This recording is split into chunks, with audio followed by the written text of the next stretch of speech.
नमस्कार, स्वागत है आप सभी का देश दुनिया में। मैं हूं आपके साथ सुनील चौहान। अब होते हैं रूबरू आज की महत्वपूर्ण खबर के साथ।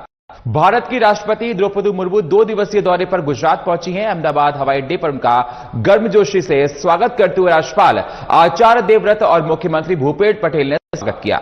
राष्ट्रपति ने अपने दौरे के तहत नेशनल इंस्टीट्यूट ऑफ डिजाइन और नेशनल फॉरेंसिक साइंसेज यूनिवर्सिटी के दीक्षांत समारोह में भाग लिया। तो अहमदाबाद पहुंची हैं राष्ट्रपति द्रौपदी मुर्मू, उनका स्वागत किया गया। मौके पर भूपेश पटेल जो कि मुख्यमंत्री हैं गुजरात के, वो मौजूद रहे, राज्यपाल भी मौजूद रहे।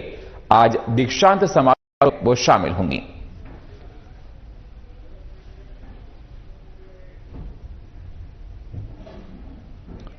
तो राष्ट्रपति ने दीक्षांत समारोह में भाग लिया है गुजरात पहुंचकर, और उनका एयरपोर्ट पर स्वागत किया गया।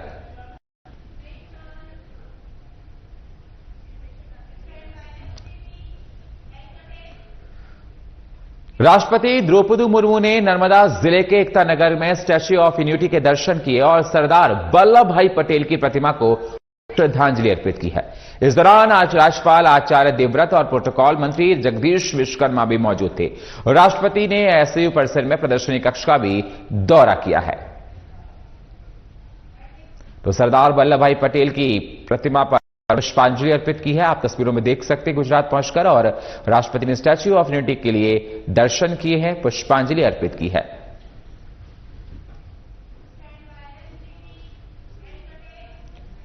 अहमदाबाद में राष्ट्रीय डिजाइन संस्थान एनआईटी का 44वां स्नातक समारोह राष्ट्रपति द्रौपदी मुर्मू की अध्यक्षता में आयोजित किया गया। राष्ट्रपति ने 430 छात्रों की डिग्री प्रदान की, जिसमें 102 स्नातक, 323 स्नातकोत्तर और 5 पीएचडी छात्र शामिल। समारोह में राष्ट्रपति ने डिजाइन के महत्व पर बल देते हुए सामाजिक और आर्थिक विकास में एनआईटी के योगदान को सराहा है। तो अहमदाबाद पहुंची राष्ट्रपति ने 403 छात्रों को सम्मानित किया। तस्वीरों में आप देख सकते हैं राष्ट्रपति ने छात्रों का मनोबल भी बढ़ाया है।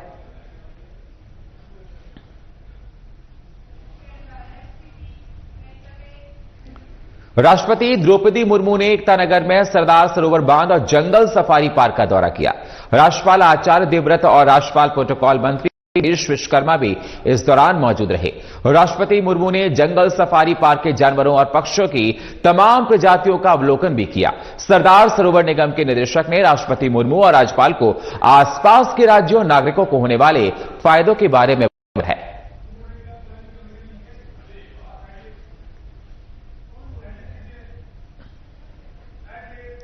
तो आपको बता दें, राष्ट्रपति पहुंची और उन्होंने जाकर वहां पर जंगल सफारी का दौरा किया, जिस दौरान तमाम मंत्री गुजरात सरकार के मौजूद रहे। जंगल सफारी का दौरा किया, तमाम वहां पर प्रजातियों को देखा, उनका अवलोकन किया, जो कि काफी प्रख्यात है। सरदार सरोवर बांध डैम, जो कि बहुत फेमस है डैम, उसका भी निरीक्षण किया है। तो गुजरात दौरे पर है महामहिम राष्ट्रपति द्रौपदी मुर्मू, और उन्होंने जाकर सरदार सरोवर डैम को देखा, जंगल सफारी का भी दौरा किया है।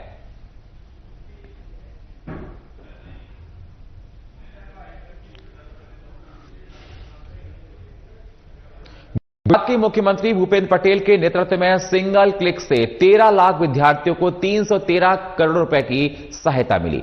नमो लक्ष्मी योजना में 10,70,000 से ज्यादा लोगों को करोड़ रुपए मिले हैं। नमो सरस्वती योजना और मुख्यमंत्री ज्ञान साधना योजनाओं के तहत भी छात्रों को करोड़ों की सौगात मिली है। 2024 में उपस्थित और विज्ञान संकाय में 27% वृद्धि दर्ज की गई है। तो 13 लाख विद्यार्थियों को मिली है राशि। 313 करोड़ रुपए की सहायता प्रदान की गई है सरकार की तरफ से। तो कुल 313 करोड़ रुपए की सहायता प्रदान की स्कॉलरशिप योजना के अंतर्गत इस राशि को प्रदान किया गया है। तो स्कॉलरशिप योजना के अंतर्गत ये राशि दी गई है।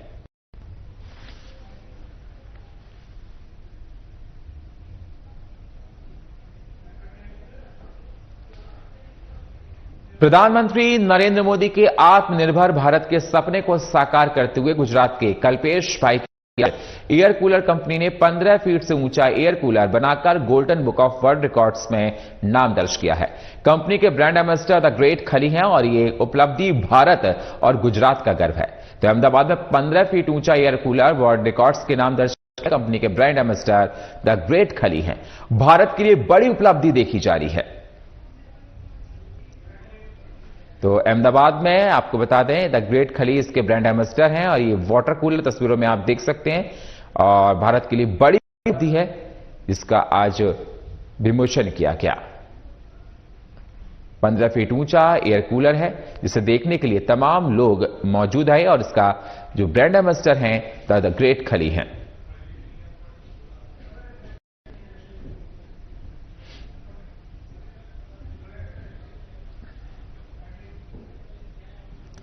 तो आपको बता दें, अहमदाबाद में द वाटर कूलर का ये आज उद्घाटन किया गया। ये 15 फीट का है और इस कंपनी के ब्रांड एम्बेसडर द ग्रेट खली हैं। तस्वीरों में आप देख सकते हैं, भारत के लिए बड़ी उपलब्धि मानी जा रही है।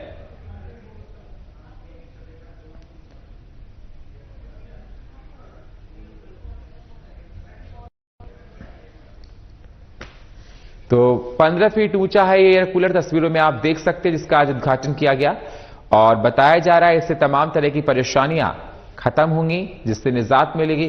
15 फीट ऊंचा एयर कूलर है ये। बेस्ट कंपनी है जो वर्ल्ड में होने वाले उन कार्यों को लेती है जो वर्ल्ड में फर्स्ट टाइम होते हैं, अपने आप में यूनिक होते हैं, हटके होते हैं, बड़े साइज में होते हैं, बड़े नंबर के साथ होते हैं। तो आज हमने राज कूलिंग सिस्टम प्राइवेट लिमिटेड को 2 वर्ल्ड से सम्मानित किया है। एक वर्ल्ड रिकॉर्ड उन्होंने बनाया है सबसे बड़ा प्लास्टिक मेड फ्लोर फैन।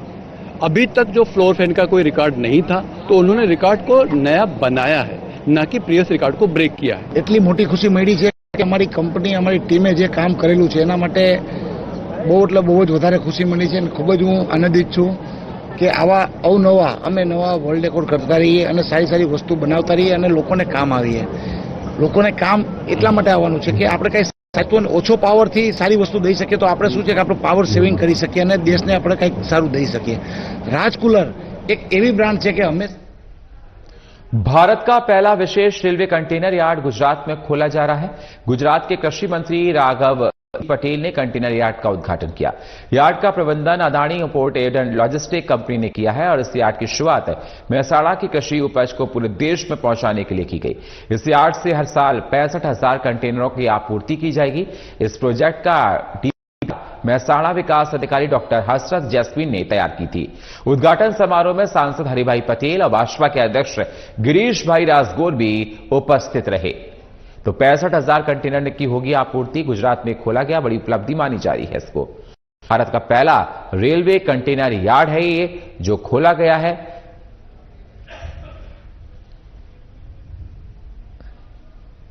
तो गुजरात में खुला है पहला रेलवे कंटेनर यार्ड। तो पर मुख्यमंत्री मौजूद रहे। राज्य कृषि मंत्री ने इस कार्यक्रम का उद्घाटन किया।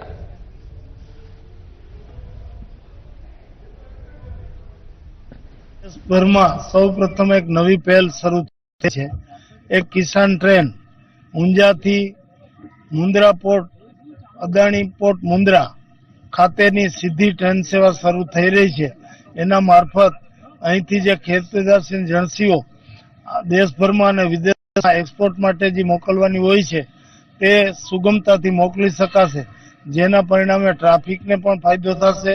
पर्यावरण गुजरात के गांधीनगर में गुजरात सेमीकंडक्टर की प्रेस कॉन्फ्रेंस का आयोजन किया गया। गुजरात इलेक्ट्रॉनिक्स के तहत रणनीति तैयार की गई है जिसका उद्देश्य राज्य में इलेक्ट्रॉनिक्स और सेमीकंडक्टर के विकास में तेजी लाना है। तो गुजरात सेमीकंडक्टर की यहां पर शुरुआत की गई है। 2020 आप सबने सुविदित છે that on 19th July 2024 we organized Gujarat Semiconnect. That was our first event so far as semiconductor value chain, integrating into semiconductors global value chain was concerned. We had a event, but this was for the first time when we tried or when we endeavored that local industry should get connected to the global semiconductor and high-end electronics industry. Gujarat के पर्यावरण मंत्री ऋषिकेश पटेल ने बानस काठा के ऋषिवन में पर्यावरण प्रेरणा 2 पुस्तक का विमोचन किया है। उन्होंने समाज से आग्रह किया कि सरकार की चलाई गई योजनाओं को अपनाएं, जिससे समस्याओं का हल हो सके। इस मौके पर जल मंत्री ने पर्यावरण संरक्षण और पार्क को प्लास्टिक मुक्त बनाने की भी अपील की है। तो आपको बता दें कि एनवायरमेंट प्रेरणा के 2 पुस्तक का विमोचन किया, तस्वीरों में देख सकते हैं, और जहां पर तमाम मंत्री मौजूद रहे। उन्होंने कहा कि किस प्रकार से अपने एनवायरमेंट को हमको सेफ रखना है, उसके लिए करीब विमोचन किया गया है। तो पर्यावरण मंत्री ने विमोचन किया है, जिस दौरान इस मौके पर मौजूद रहे। पूरा पूजा पाठ किया गया और पूरे 2 पुस्तक का विमोचन किया गया जो कि एनवायरमेंट से को लेकर हैं। तो पर्यावरण मंत्री ने इसका विमोचन किया है।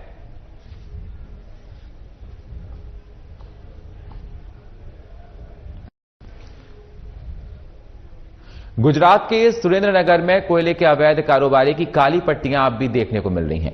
वहीं बगड़िया गांव में अवैध खनिज की खानों में एक मजदूर की दर्दनाक मौत हो गई। कोयला खदान में चट्टान गिरने से एक मजदूर की मौत हो गई। जांच होने पर अधिकारी चोरी करते हुए पकड़े गए। सूचना मिलते ही पुलिस घटनास्थल पर पहुंची और आगे की कार्रवाई में जुट गई है। तो मजदूर की मौत से खुला है राज। पुलिस इस पूरे मामले की जांच पड़ताल करने में जुटी है और चट्टान की वजह से मौत हुई है। कोयला का कारोबार यहां पर धड़ल्ले से चल रहा था, जिस पर पुलिस पहुंच गई है। पुलिस जांच पड़ताल कर रही है। मजदूर की मौत होने से पूरा राज खुला है कि आखिरकार ये कोयले का कारोबार कैसे चल रहा था अवैध। अब पुलिस इस अवैध कारोबार को लेकर, जो कोयले का चल रहा था, को लेकर जांच करने में जुटी हुई है। गुजरात के भासरिया गांव में एक 40 वर्षीय व्यक्ति की हत्या कर दी गई। जमीन विवाद के चलते 5 लोगों ने एक डंडों से प्रहार कर व्यक्ति की हत्या कर दी है। सूचना मिलते ही पुलिस ने जांच शुरू कर दी है। तो आपको बता दें, जमीन विवाद के चलते ली गई जान 40 साल के व्यक्ति की जान ली गई है। बाबलो नहीं धोई ना गल्ले दूध पावा कूतरण जेतो અને કૂતરણ दूध પાયો અને એનો છોકરો આવ્યો હતો તે પછી છોકરો આવ્યો ને એટલે એના ઘરમાં બધાને બોલાવીને અને કનીકનમાં છોકરાને પાડી દીધો.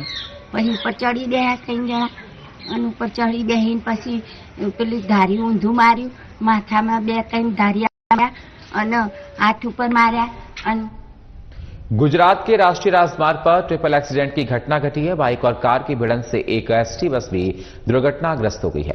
कार चालक को बचाने के प्रयास में कार बिजली के खंभे से टकरा गई है। हादसे में 7 लोगों को गंभीर चोटें आई हैं। इसमें दर्दनाक हादसे के बाद भी एसटी विभाग की ओर से कोई व्यवस्था नहीं की गई।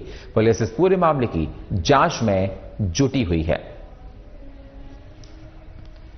तो 7 लोगों गंभीर रूप से घायल हो गई है। पुलिस इस पूरे मामले की जांच में जुटी हुई है।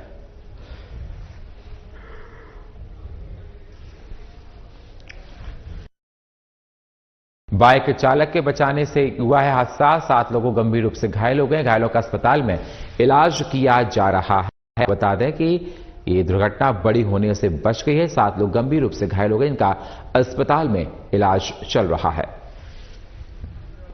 सरगुजा में सीतापुर विधानसभा क्षेत्र में स्थापित वाटर फिल्टर प्लांट को लेकर विधायक राजकुमार टोप्पो ने विधानसभा सत्र से तमाम सवालों को खड़ा किया।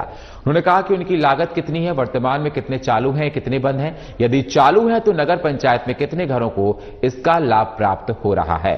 तो तमाम सवालों को खड़ा किया। विधायक रामकुमार टप्पो ने सदन में ये सवाल उठाए हैं।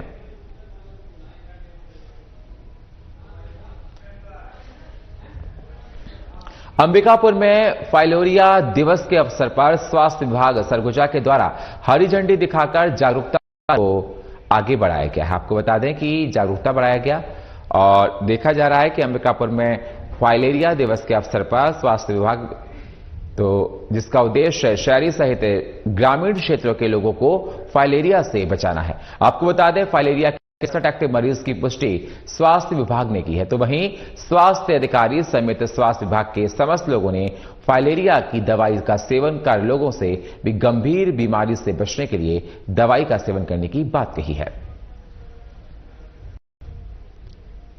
तो फाइलेरिया बीमारी को लेकर इंफॉर्मेशन बताएगी कैसे बचना है फाइलेरिया से, और स्वास्थ्य दिवस के मौके पर यह अभियान चलाया गया है।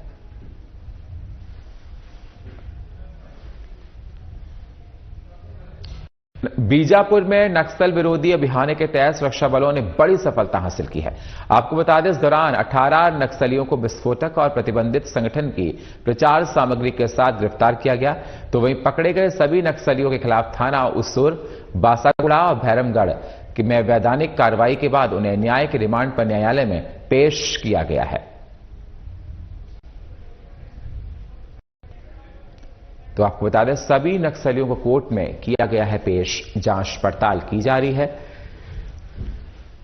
तो सुरक्षा बलों ने दी है बड़ी कार्रवाई सुरक्षा बलों ने की है।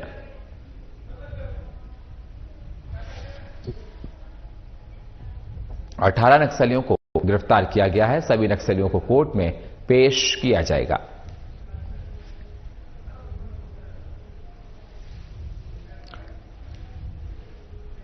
आरपीसी के 2 इनामी माओवादियों ने पुलिस के समक्ष आत्मसमर्पण कर दिया। संगठन के विचारों से निराश होकर और आंतरिक मतभेदों के चलते उन्होंने यह फैसला लिया है। आत्मसमर्पण करने वाले माओवादियों ने कहा कि वह समाज की मुख्यधारा में शामिल होकर पारिवारिक जीवन जीना चाहते हैं। वर्ष 2025 में अब तक 45 माओवादियों ने आत्मसमर्पण किया है। 119 माओवादी गिरफ्तार कर लिए गए और 56 माओवादी मुठभेड़ में मारे गए हैं। तो 56 मुठभेड़ में मारे गए हैं, कुछ को अरेस्ट कर लिया गया है। जांच पड़ताल की जा रही है। 2 माओवादियों ने किया है आत्मसमर्पण। 27/2/2025 को गंगालूर एरिया कमेटी अंतर्गत पीड़िया आरपीसी के 1-1 लाख के 2 इनामी माओवादी सहित कुल 3 माओवादियों ने पुलिस के समक्ष आत्मसमर्पण किया है। आत्मसमर्पित माओवादी प्रतिबंधित संगठन में डीए के एमएस अध्यक्ष, जनताना सरकार अध्यक्ष एवं militia section platoon deputy commander के पद पर कार्यरत थे। बिलासपुर में अंधविश्वास के चलते परिवार ने अपनी बेटे को मौत के घाट उतार दिया। आपको बता दें, युवक के में भूत प्रेत होने की शंका को लेकर युवक के पिता और भाई समेत 4 आरोपियों ने बांस की छड़ी से पीट पीट कर युवक की जान ले ली, जिसका वीडियो सोशल मीडिया पर काफी वायरल हो रहा है। तो अंधविश्वास कहें इसे। आपको बता दें कि बेटे को पीट पीट से छड़ी से घायल कर दिया और उसकी मृत्यु हो गई। ये वीडियो सोशल मीडिया पर काफी वायरल हो रहा है। तो बिलासपुर में यह अंधविश्वास देखने को मिला, जहां बेटे की मौत हो गई है।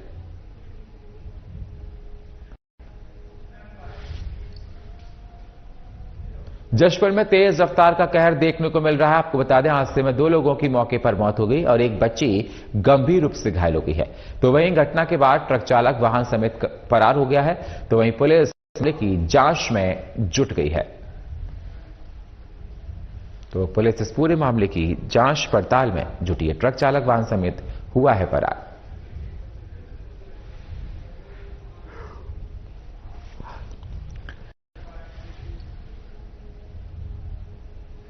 अंबिकापुर में परिजनों के साथ देवगढ़ मेला घूमने गए युवक का गांव के युवकों ने जिससे विवाद हो गया। आपको बता दें, कुछ युवकों ने एक युवक का रास्ता रोककर पिटाई कर दी। तो वहीं पीड़ित युवक को गंभीर हालत में इलाज के लिए मेडिकल कॉलेज अस्पताल में भर्ती कराया गया, जहां इलाज के दौरान मौत हो गई है। तो वहीं परिजनों ने डॉक्टर्स पर इलाज के दौरान लापरवाही बरतने का भी आरोप लगाया है। तो अंबिकापुर में मेला घूमने गए युवक पर बड़ी कार्रवाई की गई है। इलाज के दौरान हुई युवक की मौत। तो मेला घूमने गए युवक की पिटाई का पूरा मामला बताया जा रहा है, जिसकी मौत हो गई अंबिकापुर में, जिसकी जांच पड़ताल करने में पुलिस भी जुटी हुई है। पुलिस हर एंगल से इस घटना को लेकर जांच पड़ताल कर रही है, जिससे सही का पता लग सके आखिरकार इस घटना के पीछे किसका हाथ है। तो युवक को इलाज के लिए भर्ती कराया गया, जिसकी हालत नाजुक बताई जा रही है। और फिलहाल इस बुलेटिन में इतना ही। बाकी खबरों के लिए आप बने रहिए हमारे साथ। नमस्कार।